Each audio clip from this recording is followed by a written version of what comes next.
We're back. We're live. It's Tuesday. We're all kind of awake. Knox just literally flew in because he had a little more business with these arms. I just want to point out the fact that I'm the only one at this table without a cool sweatshirt on. Oh, it's true. Oh, wow. Where is the respect for your pastor? Levites wear different clothing, so. We missed you at the Fight Laugh Feast conference, but this show is back live again. Pastor Toby Chuck Knox, I'm the Water Boy. It's good to be with you. But if you missed us at the Fight Laugh Feast conference and you live in Washington or somewhere on the West Coast, you can actually come to another stop that we're doing in Wenatchee. What? We're actually going to be doing a live show in Wenatchee and a little afternoon talks. Friday. And on Friday, what's the October date? 21st. October 21st. It's right there. Kind of And You kind of got to read the screen. I'm sorry, guys. There we go. He's forgotten how to just do not his all job. there. I was talking to Luke Pearson, and he, they got back from Ireland. Yeah. And he said he's still messed up. Oh, I mean, yeah. I went to. Hey, they got a conference coming up. They got a conference. Yeah, right. Toby's gonna be speaking at ReformCon. ReformCon, the 7th and 28th, that Thursday and Friday in Arizona. 30th. Knox is gonna be there. I can't be there. I got to be at a wedding. I broke that to Luke too, and he's like, "All right, Yeah, whatever. all right." Hey, stop sending your hard-earned money to companies that hate you. It's time to build a Christian economy. Bobo Construction Inc. is literally doing just that. For all your construction needs, partner with Bobo Construction Inc. today for any projects in California, Nevada, Washington, or Idaho. Contact Austin Bobo at Bobo, that's ABOBO, at BoboConstructionInc.com, or visit the website at www.boboconstructioninc.com. And now a word from your president. Let me start off with two words. Made in America. Made in America. I'm going to start off with two words. You can't even land the opening. No, Can't even land it. What are you guys laughing at? Made In America. Made in America. I don't Oh, understand. no, it's made in America. Yeah. Right, exactly. Made in America. Yeah. Everybody's like, Made in America. So, Six words. That's funny. That's funny. He's old. Yep. All right. So Biden, he's got his issues here, but the Republicans, He's man, doing economics. Republicans, we got our issues here. J.D. Vance last night was debating his opponent, Tim, and he was asked about, because remember the 10-year-old who was raped, and she had to go across state lines to get abortion. That originated out of Ohio, Right. which is where JD is running for Senate from. Right. Well, that question came up last night. Here, run the clip. As an exception. Look, I've always believed in reasonable exceptions. This is a misrepresentation of my view, but let's hear it from me, not from Congressman Ryan. I absolutely think the 10-year-old girl, the case that we've, of course, heard a lot about, an incredibly tragic situation. I mean, look, I've got a 9-year-old baby girl at home. I cannot imagine what that's like for the girl, for her family. God forbid something like that would happen. I have said repeatedly on the record that I think that girl should be able to get an abortion if she and her family so choose to do so. But let's talk about that case. Because why was a 10-year-old girl raped in our community, raped in our state in the first place? The thing the media and Congressman Ryan, they talk about this all the time. The thing they never mentioned is that poor girl was raped by an illegal alien, somebody that should have never been in this state in the first place. You voted so many times against border wall funding, so many times for amnesty, Tim. If you had done your job, she would have never been raped in the first place. Do your job on border security. Don't lecture me about opinions I don't actually have. This is how Republicans don't win. Right. So what he just said was he would consider murdering his grandbaby. Yeah. If his right. daughter was raped. If his daughter was raped, He'd murder his he would baby. murder his even baby. by instead of going after the criminal, Yeah. he says No, you just got to build the wall. That's how he goes off the criminal. Right. Build walls, but execute innocent babies. That's right. For crimes they didn't commit. That wasn't the part that really shocked me about this. Although That was that's not shocking, but it was just but that's like why can we still not give a straight answer on this? Because I think that the society at large says, how dare you make that girl suffer? we haven't really done a great job of responding to this question, I don't think, publicly. I think that the left and people who are in the middle, the gooey middle, are still saying something really bad happened to this girl, and there isn't any justice for her. So they're looking for justice, and we haven't given them justice. And so they're going to execute the and baby. so what they look for, so because I think we haven't made a good argument for, hey, the way we seek justice in this situation is we punish the guy that raped her. But the part that was shocking to me about all of this was not that he said this, because we know Republicans feel this way. It was that a lot of pro-life people who don't feel this way skipped past the first part of what J.D. Vance said and jumped right all over. Oh, he nailed him. They retweeted this, and they're like, oh, look at J.D. nailing him. You know, here's another piece of what you're talking about. You know, you want to solve illegal criminals coming across the border? Execute the ones that commit violent crimes. There you go. That's right. There you go. I mean, that's going to put a damper on people running across the border if they're criminals, rapists and whatever. And if they know that there's death penalties awaiting violent crimes, that's right. That's gonna you don't need to put up the wall. Because they know they can get away with far more in Mexico. Far more violent crimes in Mexico, and then if they come to Texas or the U.S. to do those crimes, Texas and the U.S.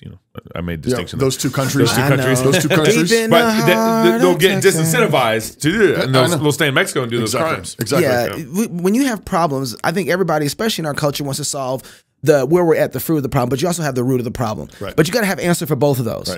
And again, back to this is ultimately, fundamentally a rejection of God's law, God's solutions in every area, and saying, I know I've got an idea, but man's ideas suck. That's right. They do. Like, man's wisdom doesn't solve our problems. And there was, no, I got a new idea. We're going to build a wall. You stupid idiot. And all the conservatives shared it like you're winning. You're not winning. You're still coming up with your own dumb ideas. Yeah, that's right. Well, they saw the second half. It is true that his opponent is not is voting against the wall, but they missed the first part of it. Like, this is a blind guide, right? This is what it is. Exactly. This is Pharisaism. This is Pharisaism all the way through. So, Cori Bush, the squad. Cori Bush. She's joined the squad. Yeah, she's a. I don't know who this is. She's part of the. She's one of the squad members. Well, she's interviewed. They did a special. I didn't get any notes on this. PBS did a special with her. Was it Sunday night? Was it Sunday night, Haley? On the fire line through PBS, I believe is recent. And it was kind of the interview kind of went to an interesting story. Go ahead, roll the clip. You got to the clinic and had second thoughts. Yes. Walk me through what happened. So I was thinking back to the first abortion. Okay, you've done this before. You know the rooms. You know what it looks like. You know what it feels like in this place. You know what to expect. You know that you may experience even some harm or some racism in this space. Like, I thought I was ready. Because you had experienced racism previously. I had. So I thought I was ready. And I went in and I went through all the steps, because they were like, it's almost like an assembly line. You go from room to room. I bet. And I got into the last room. I was helped up onto the table by the nurse, and I laid there and I started to think, well, one, I didn't tell the father that was about to happen. Should have been husband. I just felt like I needed more time. So I said, no, you know what? I'm not ready. And the nurse just, wouldn't listen to me. And I said, no, I'm not ready. And as I'm saying no, they continued to pull the instruments and, get everything ready. And it was just like, no, calm down. No, you're going to be okay. So you were telling them that you didn't want to move forward. Yes. And they were ignoring you. They absolutely ignored me. Even to the point of, like, calm down, as if I was the problem.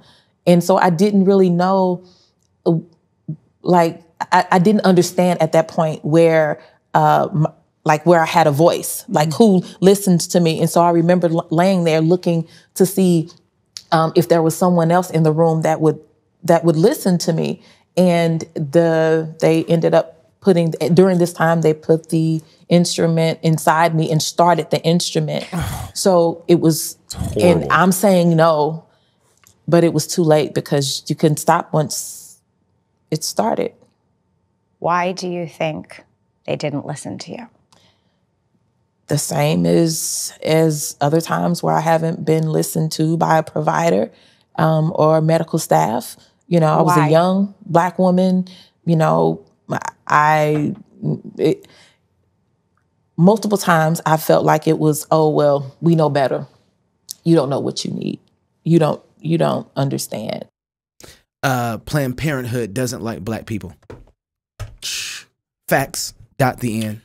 Yeah, Margaret Sanger would be happy. Right. I mean, this is exactly what was supposed to happen. By the way, Cori Bush is not pro-life. Right. She's absolutely in every way pro-choice in every aspect of it. But she's telling facts. But she's telling what happened when she went to for her second abortion. Yeah, and this happens all the way along the spectrum for all kinds of people. That's right. I've told the story before on the show about a doctor that recommended to us to get an abortion for our daughter. This elderly gentleman who's, you think is there to help protect. What was his name? Dr. Maybe. Dr. Maybe. Dr. Maybe. Who's a grandparent? Because God, he looked like a grandpa, looked like he could be. But yeah, this because God tells better stories than even John Bunyan. But that's from that point. Like we felt it there, like pressure and like yes. I mean, it wasn't even an option for us. No, absolutely not. But from that point, like no, you don't know what you're doing. Yes. You're crazy to keep a baby. You're crazy all the way into the operating room, all the way into this surgical murder room. Yeah. That's sickening. Yeah. Well, that's why I'm glad we got guys like Paul Vaughn coming up. Right. Who was just on Tucker last night. He's singing hymns. If you're pro-life, the FBI might be at your door soon. That's right. You might want to know what's going on. Paul Vaughn's going to tell us next on CrossPolitic. Don't miss this next segment. It's pretty powerful.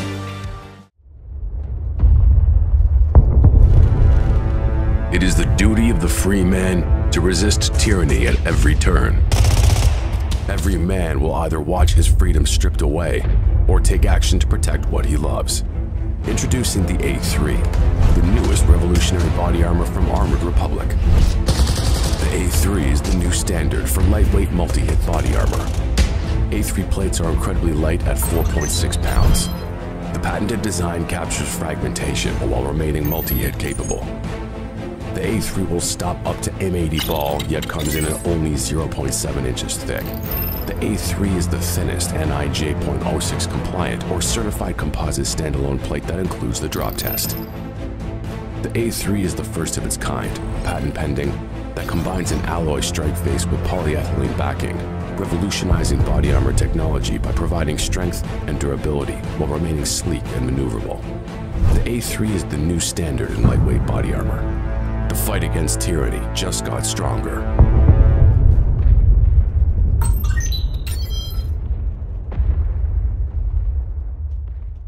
Home. It's where you build your legacy, where traditions are started, seeds are planted, meals are shared, and stories are told. We are Chris and Natalie Carpenter, owners of Story Real Estate, and our team of top agents helps people find homes in Moscow, Idaho, and around the country. Have you thought about a move? Contact us to get connected with a top agent who shares your values and puts your family first.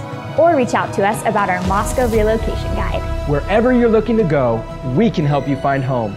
Call us at Story Real Estate or visit us at storyrealestate.com and start building your legacy. Welcome back to CrossPolitic and the Fight Laugh Feast Network. Reformation Heritage Books is a publisher and bookseller whose mission is to equip the saints to serve Christ and his church through biblical, experiential, and practical resources. RHB's reading material is God glorifying in accordance with scriptures and historic reformed creeds for the promotion and defense of the gospel of Jesus Christ. Each book they publish or sell, whether from the Puritans or modern-day authors, subscribes to the three forms of unity: the Belgic Confession, the Heidelberg Catechism, and the Canons of Dort, and the Westminster Standards. Find out more at heritagebooks.org. We are very grateful to have with us on the line right now Mr. Paul Vaughn, the father of 11. Doesn't look old enough to be a grandfather to 6. Husband to 1. He is longtime pro-life advocate, former pastor, and currently operates a small regional ISP providing fiber internet service to 5 counties in western Middle Tennessee, where we just were. Yeah. President of Personhood Tennessee, board member with the Personhood Alliance, and he teaches sidewalk counseling training classes and talks publicly on a variety of relevant religious and cultural topics. Along with Paul, we have his attorney, Steve Crampton from the Thomas More Society. Paul, thank you for joining us. Steve, thank you for joining us. Glad to be here, guys. Good to be with you. So, Paul, Right before we started recording, we were like, "Hey, haven't you been at our conference recently?" And you said, "Yeah, you've been at the last two conferences. Only you were a bit tied up this last week." Apparently, what in the world is the FBI doing at your house? Apparently, they got nothing better to do. They want to go after people that carry Bibles and not bricks, and bricks are okay. So they apparently are a little bit slow right now. So listen. They brought me in as part of a rescue case that was done back in March of 21. And I did not rescue, was not arrested at that time, but they arbitrarily on the second or third or whenever they got together decided that they wanted to come after me and make me part of the case, make me a party to the trial. Wait, so there was a rescue that occurred, but you're saying you actually didn't participate in it? I was there on site. I was not arrested on that day. Okay. Matter of fact, I was pretty much the lead negotiator with the police. They're keeping peace and going back and forth between the police officers and the rescuers. And so when you say rescuers, I don't think this is not everyone understands. Usually what happens, or in this case what happened, it seems like a number of your people who are part of this rescue would stood in front of the door and sang hymns and wouldn't let the patients go into Planned Parenthood. What describe that rescue? What that actually means? You know, I forget you guys are young. You know, back in the 80s and the 90s, this was a big deal, right? Yes, sir. No, listen, there were 77-some thousand Christians arrested at abortion mills across this nation in the 80s and 90s, up until the FACE Act came into being in the Clinton regime. They used that to make it a federal offense. And so it went from being normal protest activity, civic disobedience like Martin Luther King Jr. and such, to an actual felony in that time period. And so a rescue is simply this. It is nothing more than Christians acting like Christ as he interposed on the cross for us and put himself between us and the enemy of our souls. Christians simply go to the abortion clinic, sit down at the door and say, hey, if someone is trying to kill an unborn child, we're willing to lay down our freedoms. We're willing to sit down at this door and risk going to jail, and in some cases, a very long time, for the sake of that child created in the image of God. That is simply, in Christian terms, what a rescue is. And so in this case, you weren't one of the ones sitting there. There was, maybe I think I saw the video, there's maybe like 8 or 9 or maybe 10 people sitting in the door in the hallway. You were kind of standing back and filming it. Is that what was going on? No, I did not film. I literally was standing back. We were singing, we were reading scripture. We were interacting with the police officers, mostly is what I did. From the very get-go, we went in the morning. The police came to give the warning. And so I went to discuss with them, kind of figure out what their plans were, let them know this was not a violent group, that there wasn't any need to escalate anything, that some people might go to jail, but they would go peacefully, and just try to keep peace in the environment there. Because those things, you get out an event, personalities and pride and things come in, and it can escalate real quickly. Mm-hmm. And so I was just trying to be a good minister and just keep peace. So I want to get to how the FBI got into this, but I got to know how. You said the FACE Act, FACE? Correct. So, Steve, can you help me figure out how we got the FACE Act, especially with this strong Republican leadership that we have? It was under Bill Clinton. Well, yeah, it was passed in 1994 under Bill Clinton, Freedom of Access to Clinic Entrances Act, and it was a response to the rescues that Paul talks about. You may recall, too, in that time period, there were some acts of violence, actual bombings, and people would chain themselves to the doors, that kind of thing. They had burned out cars that they would bring and sort of block. It was a more involved deal than just a simple sit-in at the time. But that was a Republican majority Congress. Yeah. No, not then. Not then? I think because Bill Clinton, that was 94. I think the majority Congress came in like 96. Was that correct? I think that's right. Okay. Yeah. Okay. Newt Gingrich and company. Yep. Okay. Yeah. And so how come that we haven't looked at this act and said, hey, maybe we should kind of get rid of this and then just allow the local police to handle the situation? Why hasn't that happened, Steve? Amen. Listen, it ought to happen. It should have happened years ago, as you said. Since the passage of that act, there haven't been acts of violence at the clinics, almost without exception. What does happen is what Paul described there. It's no different than the old sit-ins from the civil rights days, right? Moreover, the reason that they enacted FACE and could get it passed in the first place is because of the illusion of the constitutional right to abortion. Well, guess what, guys? That's gone. That illusion has now eviscerated, right, since Dobbs. There is no reason. We think the whole constitutionality of that act is suspect. So it ought to be gone. So what is the deal with the FBI showing up at, they come to your house, Paul?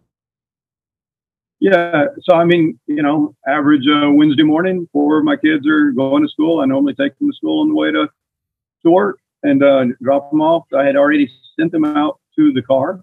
Important business meeting. I was putting an extra polish on my shirt, you know, getting ready to go and about to head out to them. And I heard the banging on the windows on the porch, rattling the house. And I thought for sure it said FBI open up, but my state of mind and my location, everything about my circumstances screamed, that can't be what he said. You know, I live on a farm. I thought the animals were out again or you know, something's wrong. The animals were out. What's that? The animals were out. Yeah, indeed. So I started heading that way, and as I'm looking out the window to my car, I don't see my kids. I see an unmarked car with flashing lights, and about the time another banging on the door this time, and FBI open up, go to the door. I pull back the curtain, and I see guns pointed at me. Guy up front next to the door has a automatic, you know, AR-15 across his chest. And triggered, you know, ready to go. And the guy with the pistol and sidearm in the back was drawn down on the door.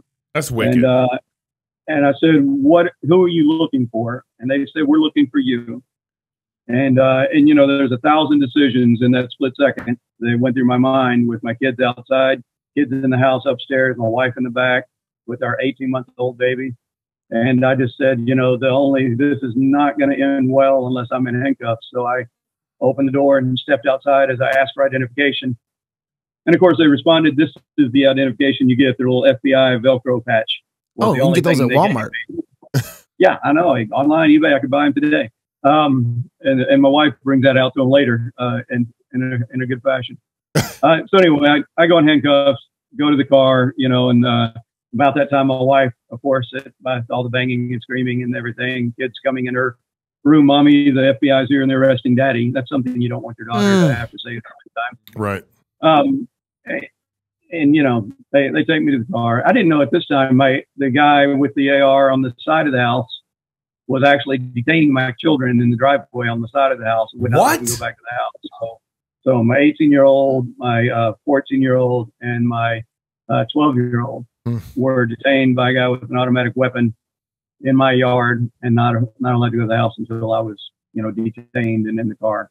Wow. Paul or Steve, this is actually a question for both of you because this is my impression is that because Roe v. Wade got overturned and the Democrat Party this is the sacrament, they're going hard and trying to find any way to attack the pro-life movement. So the FBI arrested that guy in Pennsylvania, another pro-life, the Roman Catholic guy. Yeah, the Roman Catholic guy in Pennsylvania, Mark Houck. Yeah, right. And now they're coming after, you know, Paul and his crew. It seems like they're kind of desperate, and the FBI is being weaponized by the Biden administration to grab at anything they can to fight against the pro-life movement. Well, may I say that's exactly right, as we see it. This didn't occur on just a random date. Remember that the events that Paul described took place in March of 2021, over a year and a half previously. The indictment was released on August 3rd, the 100th day since the decision in the Dobbs case that overturned Roe.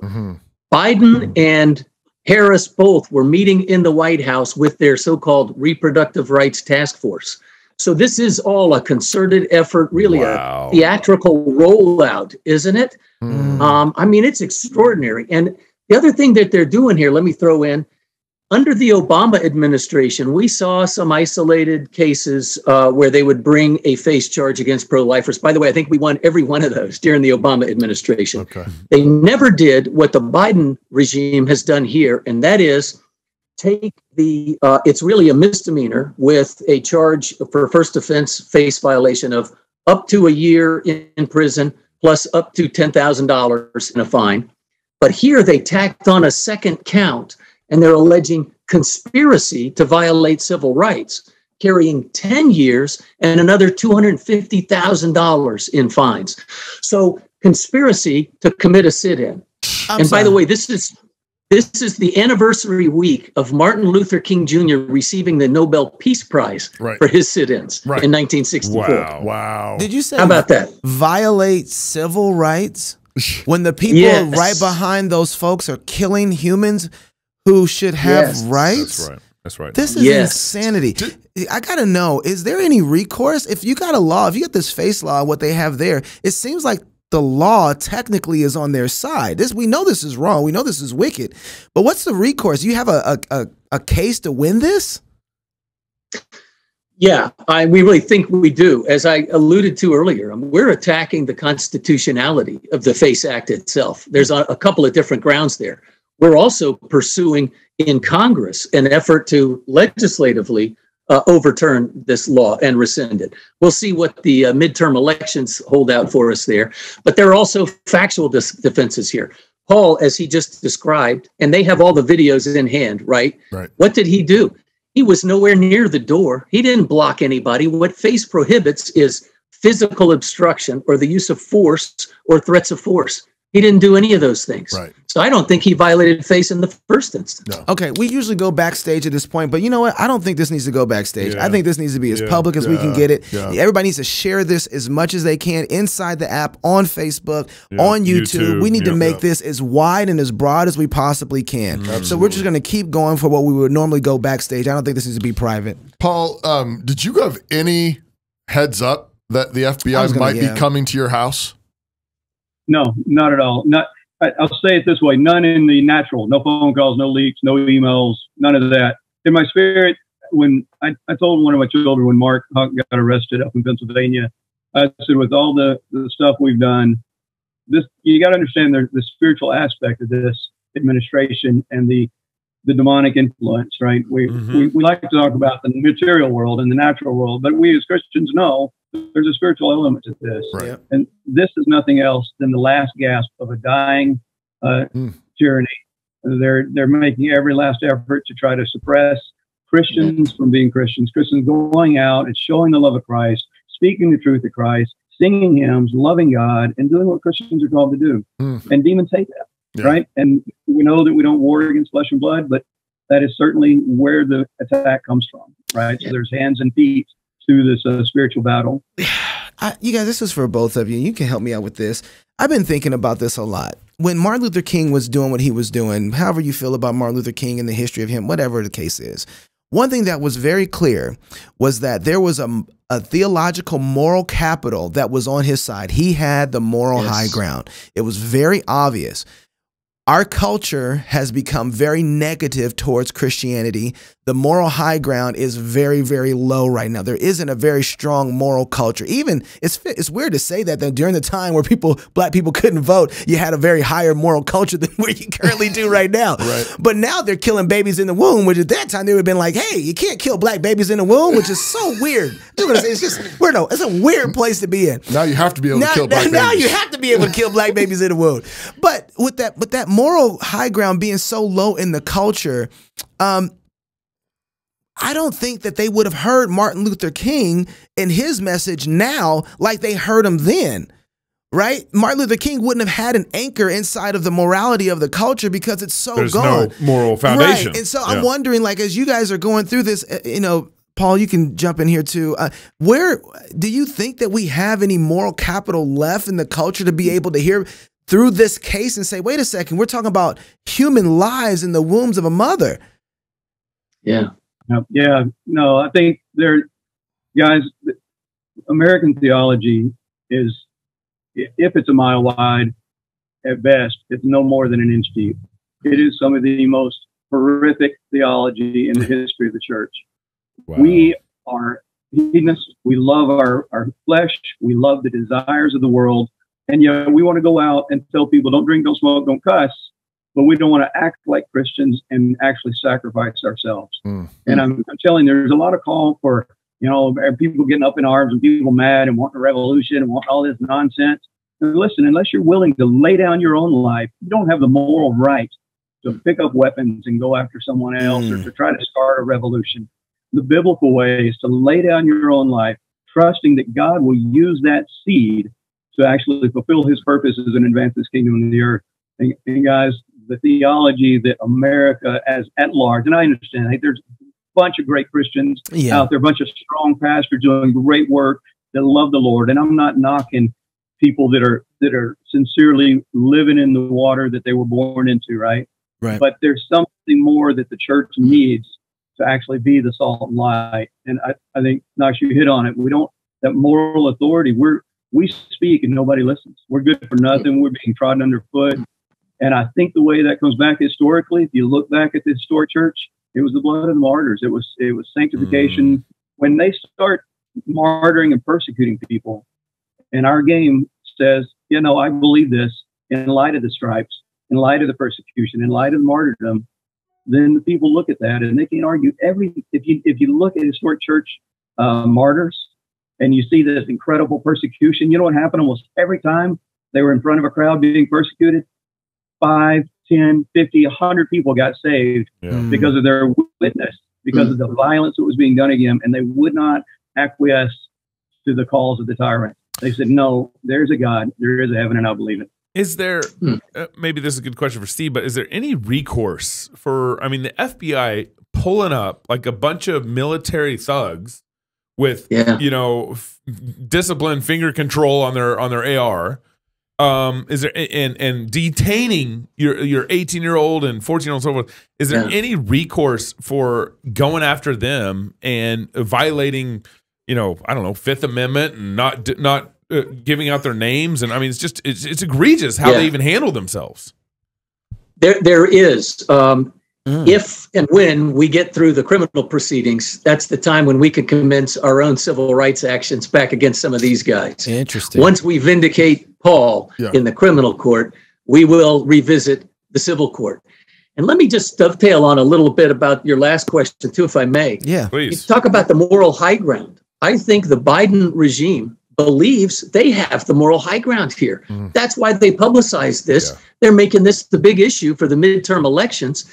And the other side of the FACE Act, by the way, actually, in order to get it passed, they had to insert this little afterthought that said, oh, yeah, and by the way, if you block entrances or bomb churches, we'll protect it under this act, too.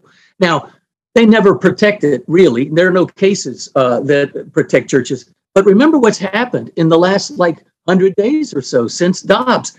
83 different Catholic churches have been vandalized, 73 pregnancy resource centers. They had a firebombing, at the CPC in Rochester, New York. That's right. Guess how many arrests? Guess how many people are even investigating that? 0. They're not doing a thing. They're not lifting a finger. Steve, so it's clearly one-sided here. That's that's maddening. I got 2 words for Biden. That God's going to judge you so bad. Well, I can't make sense of that one. God's going to judge you so bad. I got 2 words. Steve, you know, that 2 words. Repent. Amen. He got the game. He got the game. Steve, I was going to ask you if there was any form of discrimination that you can point to say, hey, you're treating them different than you're treating us. And that's right there. Yeah, that's right there. That's good. Steve, when we covered the, I'm blanking on his name again, the Catholic guy in Pennsylvania that got arrested by the Mark FBI. Houck. Mark Houck. When we covered that on the show, and on that instance, it sounded like they actually got wind that the FBI was going to be coming, and they had offered to actually go turn it in. Did. And then they had heard no word on it, and then the FBI just raided the house.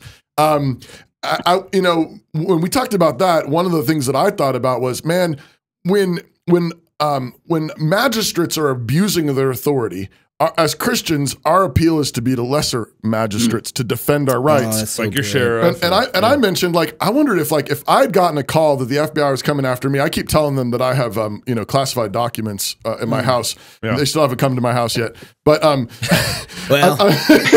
get ready. But if I got wind of it, like, one of my initial thoughts is, I think I would call my sheriff.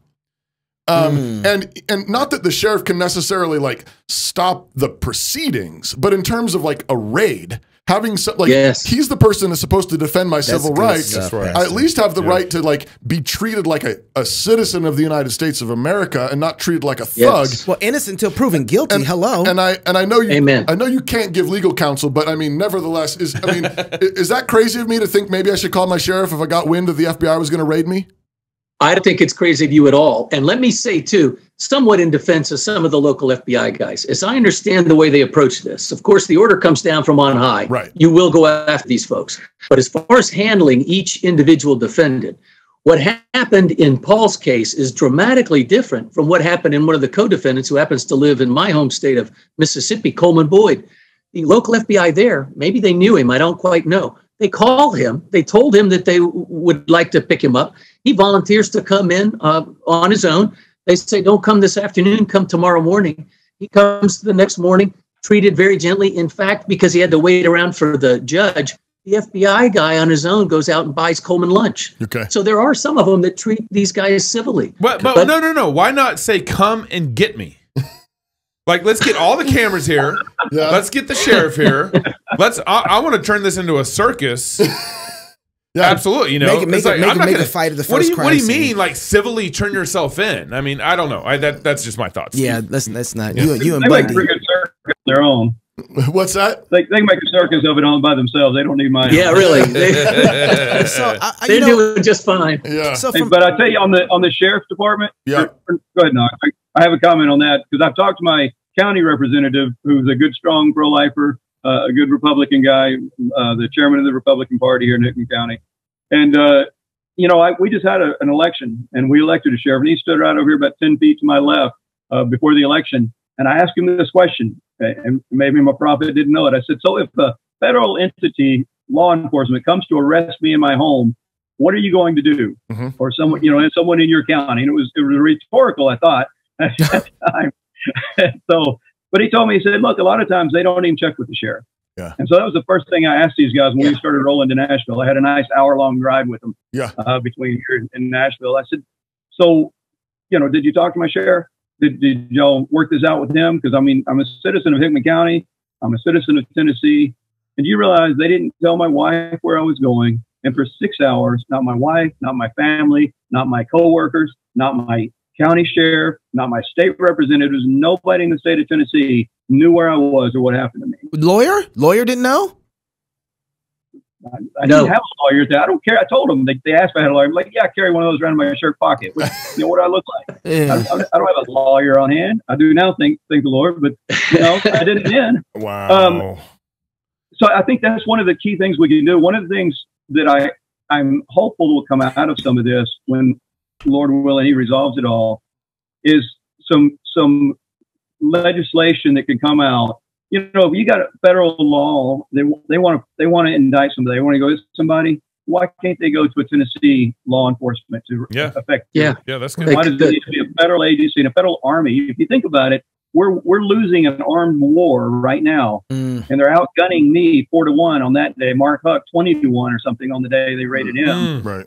Because if they actually went to war, the odds would be completely in the opposite direction, right? Yeah. And so literally they are cherry picking their battles and going after peaceful Christians and political dissent at large. Yeah, we gotta let you guys go, and Pastor Toby has to run too. I just want to know real quick, you guys, what can we be doing as we're watching you guys go through the battle and the fight? How can we flank you? How do we make a big deal of this?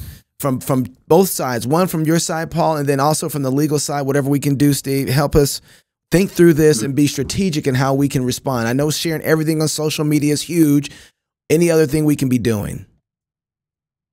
Yeah, I got a Gifts and Go Pro-Life Dad out there /Pro-Life Dad. If your folks, if you want to help circulate that. Pro-Life Dad? Pro-Life Dad on Gifts and Ghosts / Pro-Life Dad.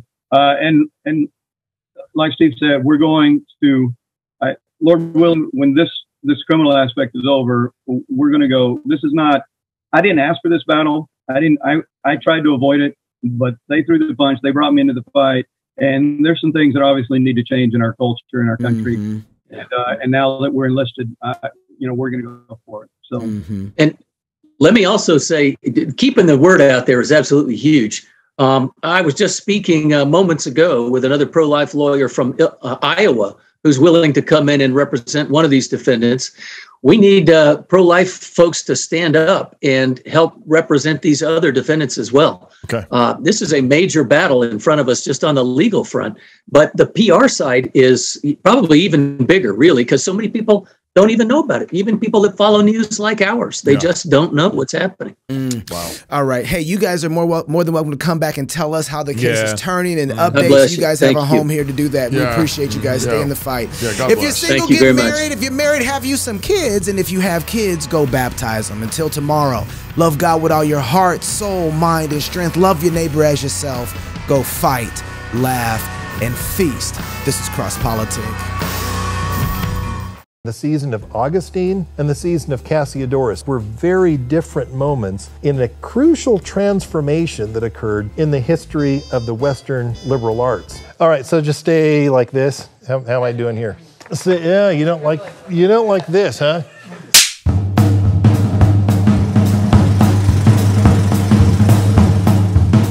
What does a Christian education look like when non-Christians are the ones who control the institutions of learning? This is a question that confronted Bishop Augustine of Hippo in North Africa in the 5th century AD. Augustine lived at the twilight of the Roman Empire. He himself had been trained with the best learning that Rome at that time had to offer. He himself actually came through the ranks and taught rhetoric in some of the best schools. And it was then, after he had come of age, that he converted to Christianity, but he wanted to continue the project of education, but this time for Christians. And so he had to confront the question, what does a Christian education look like when the unbelievers control the field? When they control the institutions, when the whole apparatus and curriculum of learning emerge from a pagan environment. And so Augustine wondered, what is it that Christians should jettison? What is it that Christians can embrace? What is it that Christians can adopt but in modified form? These were the questions that Augustine confronted when he sought to educate Christians in an environment when unbelievers dominated the field. A century later, we see a man in the south of Italy named Cassiodorus who faced a very different educational landscape. He had to ask, what did a Christian education look like in an environment where unbelievers had abandoned the project of education altogether? The infrastructure of learning had entirely eroded. If education was to proceed at all, it had to proceed on the foundation of Christianity. The Christians had to be the ones preserving education.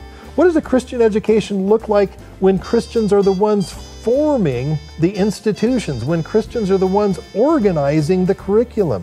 Well, these two seasons in the history of education, the season of Augustine and the season of Cassiodorus, just 100 years apart, were very different moments in a crucial transformation that occurred in the history of the Western liberal arts. We're going to be studying this story. We're going to be going back to the sources. We're going to go back to Augustine. We're going to go back to Cassiodorus. We're going to ask ourselves which of their predicaments most resembles our own. Which can we learn from Augustine's period? What can we learn from Cassiodorus's period? As we confront these questions, we're going to engage these sources, and we invite you to join us here at New St. Andrews College.